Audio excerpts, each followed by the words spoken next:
Tata Mungu Santo. Jambe na mawa, jambe na bolingo, papa na biso. Yambo ya kosenga na mokolo munene ya lelo ya 17 juillet papa na mikokite. Uta tongo na tango yo papa na sali mingi masepelisi bokondi boyo te. Nzambe bokupona mikoye pa ina ngai. Yambo na senga papa limbisa ngai na nyoso na sali. Uta tongo na ngongo yo pelimbisa biso banso kati na esiko prototia litoi oyo kakolela na biso okanisela biso ndenge ezali mawa pe bolingo na yo. Totondi yo botondi pote bolingo yo kolakisaka na moto papa ezanga suka. Uta tola moko tu desi omelisi otambisi opesi pema na ofele kino memi biso na esika oyo. Ya solo papa lelo ezali mokolo ya 17 juillet oyo mokolo ya 2021 lelo tozali ko fêter 47e anniversaire.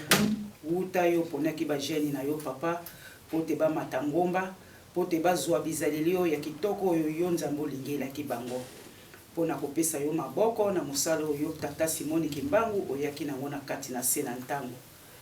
Lelo tozali ko fêter 47e anniversaire. Papa tokosenga nini tokoloba nini? Uta tongo etanaki papa yo yoki kolela na biso ya ndenge na ndenge papa. Pe kati na esiko toye papa kaka pona kolela lisusu epai na yo nzambe tata na biso. Oyo yo pesi na mboka la kamba Yerusalemi papa kanisela biso bana na yo papa. Ya solo tondimaki kobenga mabana na koreki pote topesa yo maboko. Tondimaki kobenga mabakimbangiste pote topesa yo maboko na mosala monene oyo nzambo zali na ngona sena ntango. Lelo uta tondima appel na yo papa. Lelo tozali ko fêter 47e anniversaire.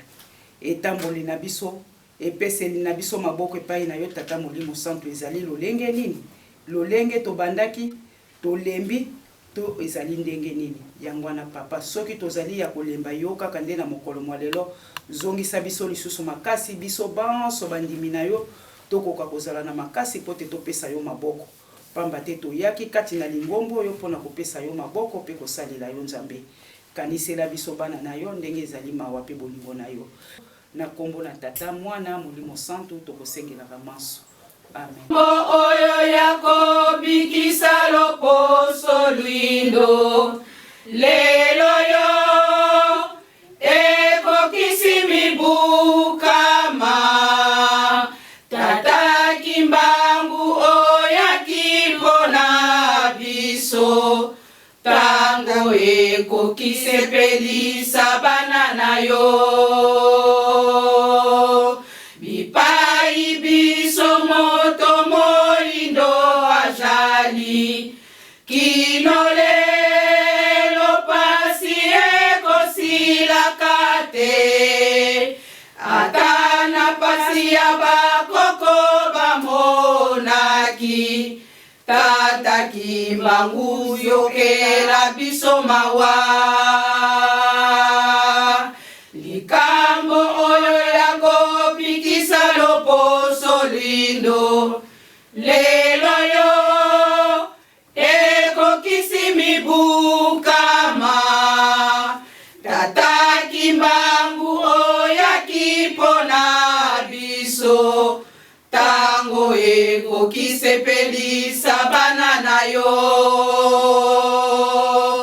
bipai biso moto moindo ajali kino lelo pasi ekosilaka te ata na pasi ya bakoko bamonaki tata Kimbangu yokela biso mawa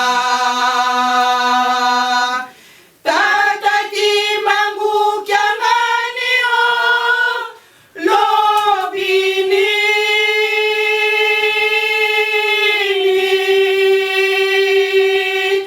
lelo yo mokili mobimba mokomi na pasi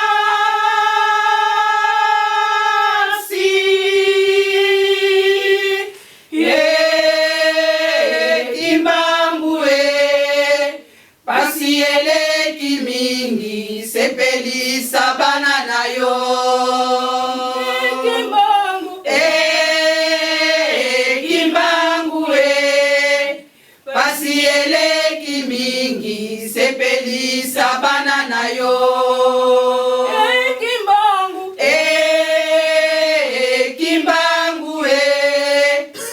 pasi eleki mingi sepelisa bana na yo. Tata kimbangu kiangani yo lobini.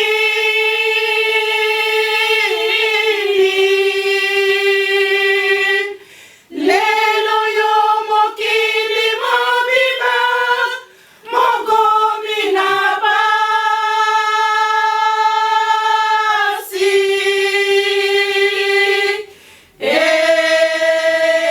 Kimbangu pasi eleki mingi sepelisa bana na yo. Kimbangu Kimbangu pasi eleki mingi sepelisa bana na yo. Zambiambe tata Yami yafanga hivi bila nafukuye mwingi Zambiambe Ungindula mono imwana ku Zambiambe tata Yami yafanga hivi bila nafukuye mwingi Zambiambe Ungindula mono imwana ku Zambiambe tata Yambi yavanga yivingila nafukuye mwingi Zambiambe Ungindula mono imwana ku Babingi basema kyate Basimalema kwa mwana mwana Zirukile Isambilanga Ibokanga Ngangezanzambe Tanguzazo Kasisi swaswa nukaje nako Isambilanga Ibokanga Ngangezanzambe Tanguzazo Kasisi swaswa nukaje nako Babingi basema kyate Basimalema kwa mwana mwana Zirukile Isambilanga Ibokanga Ngangezanzambe Tanguzazo Kasisi swaswa nukaje nako Isambilanga Ibokanga Ngangezanzambe Tanguzazo Kasisi swaswa nukaje nako. Tokotanga na Jean chapitre 5 verset 19 Karabenzela mukanda memoko Yohan Jean chapitre 5 verset 19 soki tozwi tokobanda kotanga na komisa tabule tata mwana pe tata molimo santo mutu ya mokanda elobi ete bokonzi ya mwana ya Nzambe. Sikoyo Yesu azongiseli bango nazali koloba na bino ya solo mwana asalaka eloko te na makasi na ye moko kasi asalaka makambo oyo amonaka epai ya tata na ye. Makambo nyonso oyo tata asalaka mwana pe asalaka yango na kombo ya tata mwana pe tata molimo santo. Tout ça munazola kwa se mwana tata mwana velela tata Simoni Kimbangu ngani Nzambe ame tata Simoni Kimbangu ngani loloki ndombeli mukineni tata kina wafana utusasa mukulumu kikeni tata tuisiri tuye kama mukibaka kisingama Yerusalemu lyamba pisi tutambula ndawulu insambu zitia mukili mukiwunu faso wodi mukili kibamama tuka muna 24 zulu ya zibuka matondo tuvutele mamo utugane mikono kingono utuzibula makuti makimwanda tusimba tusalila bisi mikono kinsuka tumwana nkemu nazoro kwa mese mwana tata mwana velela amen na kombo ya tata mwana pe tata molimo santo ba tata na ba mama totanga kilo yembo na David mokolo mwanelo tout d'abord ndenge toyoki na mabondeli mokolo ngo ezali mokolo nini le 17 juillet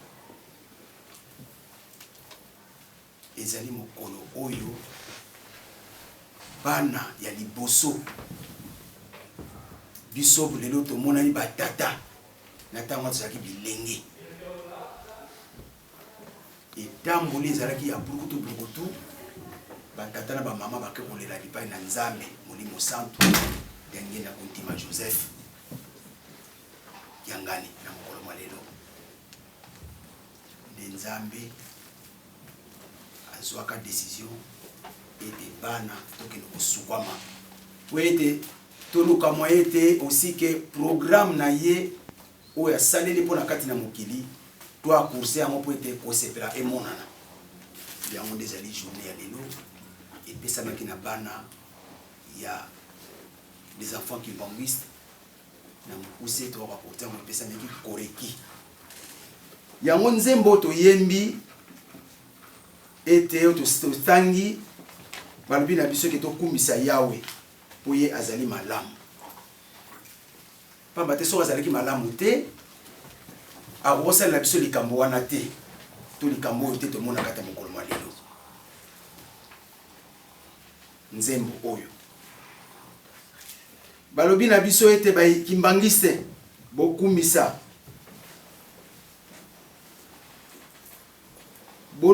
bolobaka bolingo na ye ezali ya suka te tokomonaka oyo nyonso nzambe aza kosala biso ntina mokolo mwa lelo bolingo na ye ezali na suka te bino bato botosaka yawe boloba bolingo na ye ezali na suka te biso tolobi ete tondimeli papa Simon Kimbangu tolobi toali na nsima ya papa Simon Kimbangu yangani tolobi kete matoi na biso etali na nkamba biso na biso etali na nkamba ya solo ete tokumbisa ete bolingo ya tata Simon Kimbangu yangani ezali na suka te bolingo na ye ezali na suka te nde yango tosengeli kolobela tolobi yango biso moko na monoko me ememana na biso na kati na motema oyo ete olobi ete ya solo nzambe na ngai azali na bolingo nzambe oyo naza kosambela ya bomoi azali na bolingo mpe bolingo na ye ezali na suka te ezala na esengo ezala na mpasi lingomba moko te na kati na mokili oyo lokola lingomba kimbangiste mai na miso za kotanga bino mekuna ete bozali na bosepeli bapesi biso likambo mpona nini koloba ete elonga ezali eloko mosusu elonga ezali na maboko na nzambe circonstance nyonso to bipai na tata nzambe ezali nde elonga yango komona ete ntango mosusu toza komona toza kolela ndeko akufi me kote mosusu toza na kati na bosepeli na kati na likambo wana nzembo ya lelo bolingo na tata ezali na suka te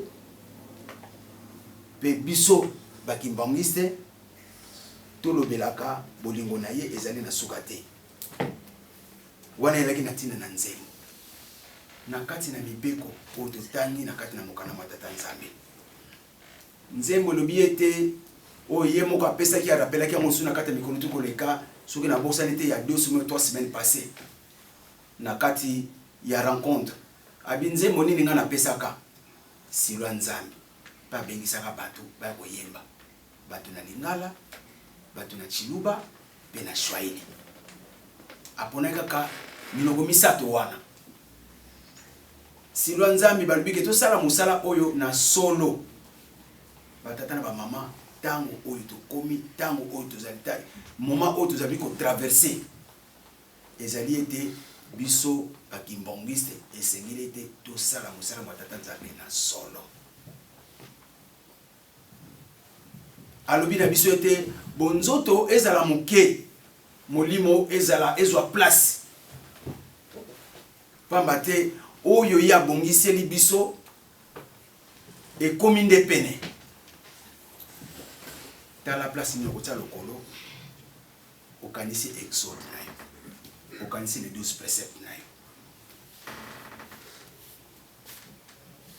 balobi na ngai te nalula te nakende na ekobo te nayiba te naswana te nasokola bolumbu te nalia ngulu te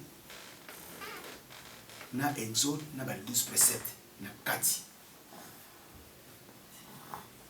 soko tali mibeko oyo epesameli ngai na yo ezali suka me balobi kene mibeko nde yango ekolakisa mutu tala valeur na mutu yango nde kotombola mutu tala mutu ndenga kotombolaka tala moto ndenga zaleli yango ete bapapa balobi ete soki te na kati na lingomba totamboli malamu te mokili mpe mokozala na kimia te mokili mobimba etie espoir nango na RDC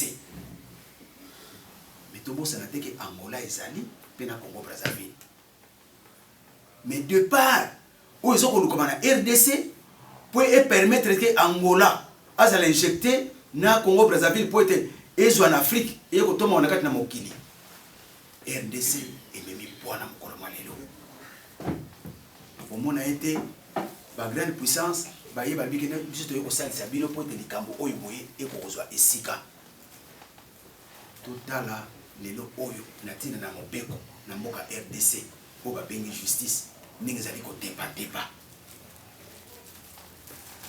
na monani mutu liboso na batu mais ezaleli oyo nga nazali nango na tie elamba ya pembe na bimaki moke na lopango bato bamoni vraiment tout le monde lelo chic vraiment très chic na bisi tata musonga bi na somba ke elamba kaka na ali na motalo te amen et puis miki toko makasi nga bi oui parce que ezali pembe éclat oyo tuti mutu amoni ki te ya solo na sepeli na mutu mais kati na ngai evandeli na ngai esaleli na ngai ezali ndenge nini na kati na mibeko batata na bamama mobeko esali pasi surtout na mboka RDC na tina na mbula matani mokonzi nanu mboka atatoli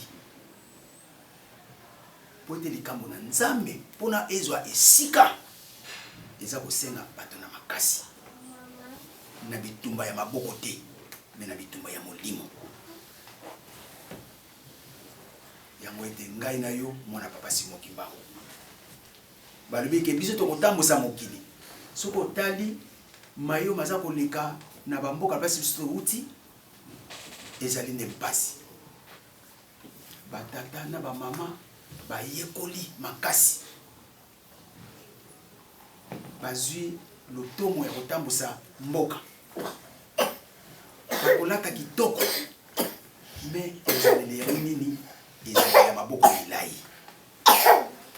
po ezali ete mokili ezali kokompasi yango te papa alingi te ete biso tozala na ezaleli wana biso totambola ndenge esengeli na kati na mobeko na bolingo na misala oyo ya solosolo ya bonzambe pamba te mosala oyo biso tokozwa ntango biso tokotambusa mokili nde ekozala na kati na kimia ya libela mpo na kati na phase oyo tozali bayo baza kolonga bazali bayo mpe bayalike nzambe alobikene te bino bozala lisusu te bokende na bozala na mopanzi mpe bazali yango te ngai na yo na kati na mobeko na mokolo malelo etumba na ngai mpo ete tokwa kolonga mokanda mwa Jean lisolo oyo papa Jean apesi awa na lisolo ya tata ya kolo Yesu eza welekaki kala me na ntango na biso na génération na biso toyoki yango mpe na maloba ya batata kolo Yesu alobi ete mwana akosalaka likambo moko te soki ete tata na ye asali yango te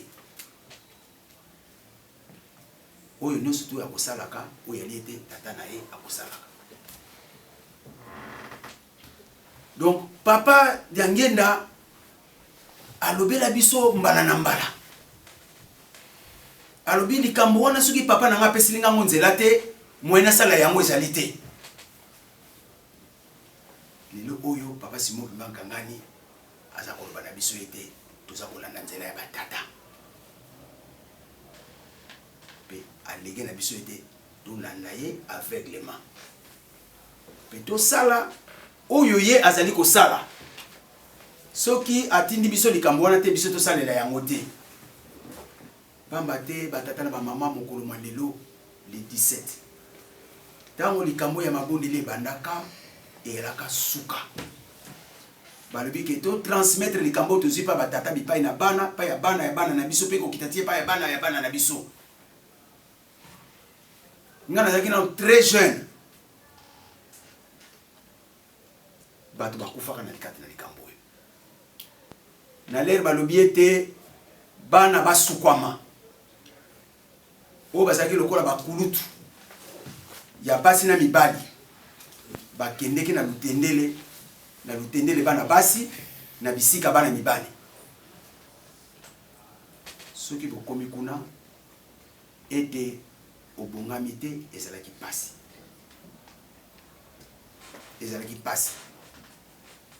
J'étais encore très jeune. Dans un internat, na lui là, yaya wana azana chorale de dirigeants. Yezaki mamuke mukolo, ngana zotanga na école catholique. Mokolo mususu na ye l'église kimbangwiste, na ya bobatu no surtout tela. Oh, bikamuni. Regardez, ba yaya mibale ya basi, ils étaient encore très jeunes. Ngana kina très jeune, na kina ba âge il y a 12 à 13 ans, bango bazaki déjà avancé ba 16 ans, bazu molimo. Obenga na viva eloko wana. Na ba préfet ba professeur ba kima. Ou ba tambola na soloté. L'école qui m'a installé. J'étais encore très jeune. Entre temps ba tata ba peta biso li solo était que na tango na kala l'air molimo mozalaki. L'air molimo ba papa ba permettait que likamwa ke ba blokaka yango te. Et ndenge to yito koti boy awa. Soki na koti na salité, omona mutazana molimo ba ayoteli mabima kende. Mais tellement été biso tozali bato na tembe. Tina mokolo mwa lelo batata na ba mama etika na tembe. Papa alingi ete oyo ya kosalaka biso bana peto kosala yango. Tomoni invention ya ndenge na ndenge. Retraite et permetaki ete makambo mingi ezalaki ya pasi ete ekokolongwa. Makambo mingi ezalaki na musika ekomaka na pene. Ezalaki ba mama Kaku, ba mama Samabi, ba mama Lambi. Azana ntina mkomolea zo bunda na pasi na mboka nkamba mama Lambi partir de tous les siècles. Le règne et la puissance et la gloire au nom du Père, du Fils et du Saint-Esprit. Amen. Amen. Nzambi wanse tusambanga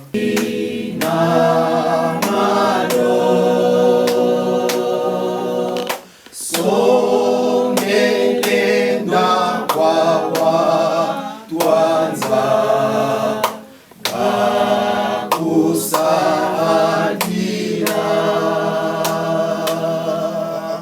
Nzambi wanse tusambanga fina maro songelenda kwa